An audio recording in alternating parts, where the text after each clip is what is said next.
Hey friends, it's Rosie, and in this video I am making caramel apple cinnamon rolls.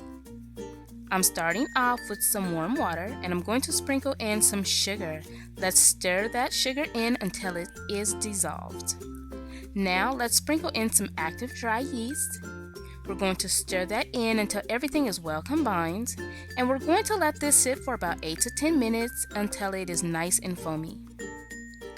Now let's work with our dry ingredients. I have some all-purpose flour, and along with this all-purpose flour, I'm going to add in some baking soda, and I'm also going to add in some salt. Let's start sifting these ingredients into a large bowl. And now we're going to check back in with our yeast that is nice, foamy, and ready to be used. Let's pour our yeast into a large mixing bowl. And now we are going to pour in some whole milk. Next, pour in some apple juice, or you can use apple cider. And now you're going to pour in some vegetable oil. Stir those ingredients until everything is well combined, and now we are going to add in our dry ingredients, but just 1 cup at a time. Soon everything will resemble dough, just like this. And once it does, you are going to flour a nice little flat surface, and now you are going to start kneading the dough.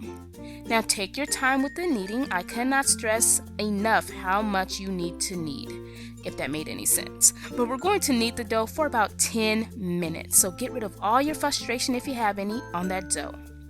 We're going to let our dough rest for about 45 minutes in a lightly oiled bowl.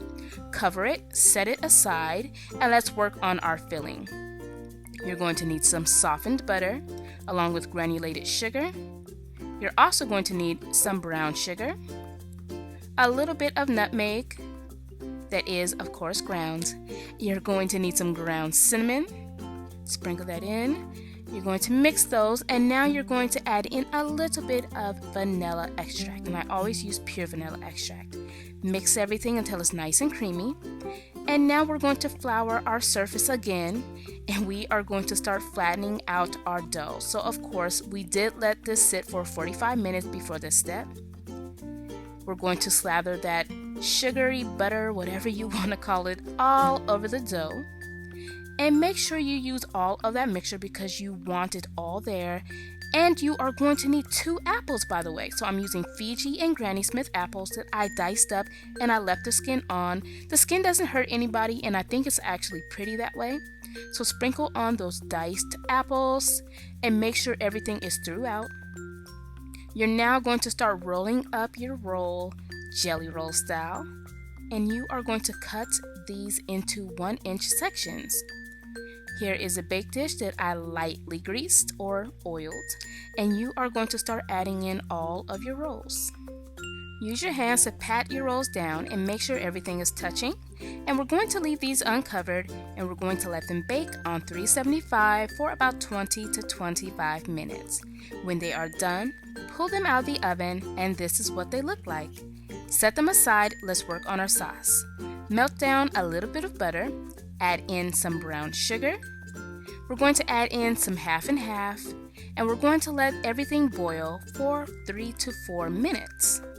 Once done, remove your sauce from the heat, and then we are going to drizzle this sauce all over our cinnamon rolls. And that, my friends, is it. Easy caramel apple cinnamon rolls.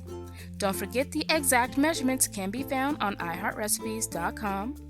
Please give this video a thumbs up if you enjoyed it, and subscribe to my channel if you haven't already.